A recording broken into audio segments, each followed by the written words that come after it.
first kill was in Amarillo back in December. Victims have been found in empty boxcars and within a couple of 100 yards of the tracks. There have been 5 male victims and 3 females, ranging in age from 62 to 80.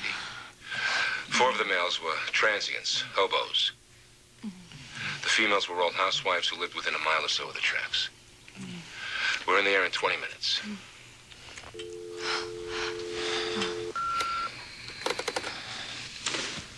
You're not really gonna leave. Have to, babe. Can't they work one case without you? What can I say? It's hell being indispensable.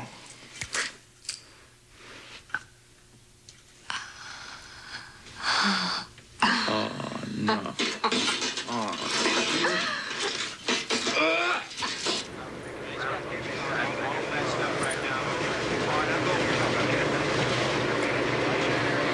Saturday morning, 7:15. You try getting a locksmith on the phone. What'd he charge you? $85, which, as far as I'm concerned, is extortion. Maybe so, but you'd have never gotten that headboard on the plane.